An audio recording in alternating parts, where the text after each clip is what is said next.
Nitong June 12, 2024, habang ang Pilipinas ay nagsa-celebrate ng kanyang 126 Philippines Independence Day, ang mga mahilig sa motor sa bansang Indonesia ay excited sa sorpresang dala ng Yamaha Motor Indonesia.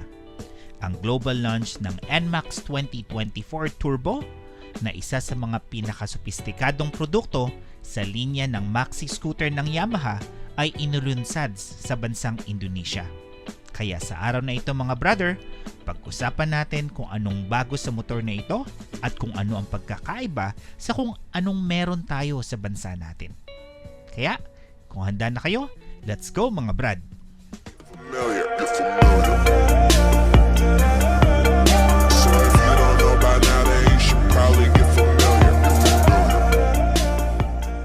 Now, pag-usapan natin ang headlight. Ang headlight ng NMAX 2024 Turbo ay medyo malayo na sa kung anong meron tayo dito sa ating bansa. Dahil sa kanyang dual projector lamp sa harap, mas nagiging futuristic na ang headlight nito at kasama na ang kanyang dalawang signal light sa overall design. Makikita pa rin natin yung iLead daytime running light design sa kanyang headlight, pero mas maangas at robotic ang overall headlight design ng bagong Yamaha NMAX 2024 Turbo.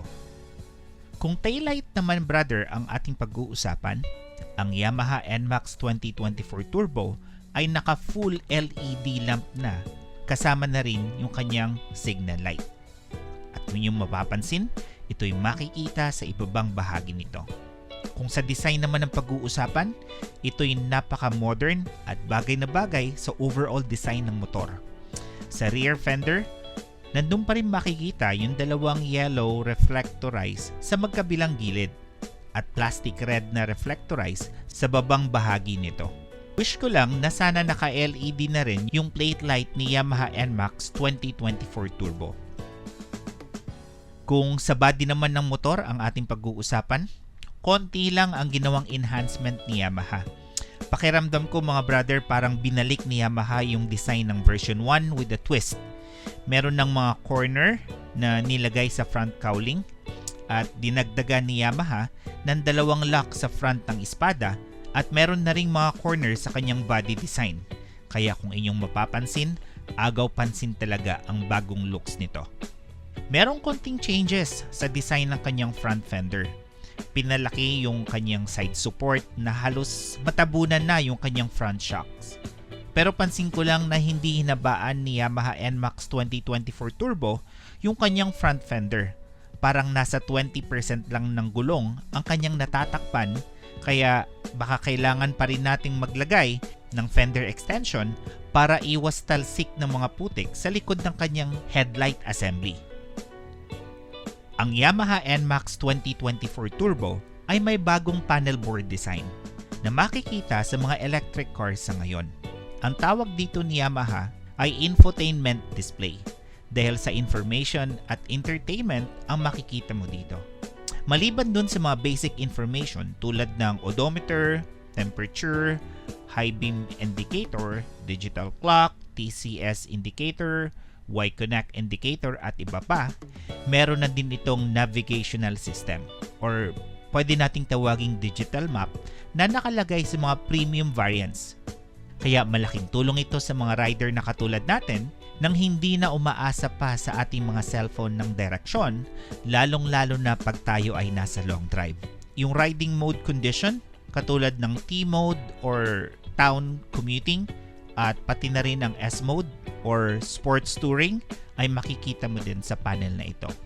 At ito'y naka full color na rin mga brother na atin lang makikita sa mga high-end na scooter ni Yamaha.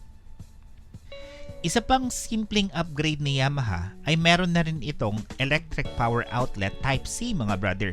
Kaya di na natin kailangan pang bumili ng car adapter para lang ma-charge ang ating mga cellphone. Size ng gulong sa front at rear ay walang pinagkaiba kung anong meron tayo sa ngayon. Tire size sa front ay 110 by 70 by 13 at sa rear ay 130 by 70 by 13. Braking system ay pareho din mga brother. Naka-hydraulic single disc brake sa front at rear ng motor at ito ay naka-dual channel ABS. Present pa rin si TCS or si Traction Control System, at kung suspension naman ang pag-uusapan, naka-telescopic sa front at unit swing sa rear. Di ko lang alam mga brother kung may canister din yung rear shocks kung sakaling dalhin ni Yamaha dito sa Pilipinas ang Yamaha NMAX 2024 Turbo. Now, pag-usapan natin ang makina. Ang makina ni Yamaha NMAX 2024 Turbo ay gumagamit pa rin ng 155cc liquid-cooled 4-stroke single overhead cam 4-valve single cylinder na may compression ratio na 11.6:1. Ang makinang ito ay nagbibigay ng maximum power of 15.4 PS at 8,000 RPM, pero ang maximum torque ni Yamaha NMAX 2024 Turbo ay tumaas from 13.9 Nm to 14.2 Nm at 6,500 RPM. At ang makina ng turbo variants ay gumagamit ng pinaka-latest advanced technology ng Yamaha na tinatawag na YECVT or Yamaha Electronic Continuous Variable Transmission. At ito ay nagbibigay ng turbo sa motor. At meron nitong tatlong level mga brother, low, medium at high, na pwede mong gamitin kapag gusto mong i-overtake ang sasakyan sa harap mo o kaya habang paakyat ka ng burol or kapag nagmamaneho ng tandem. At isa pa sa idinagdag ni Yamaha ay ang performance damper na available lang sa TurboTac Max Ultimate variants ng Yamaha NMAX 2024 Turbo.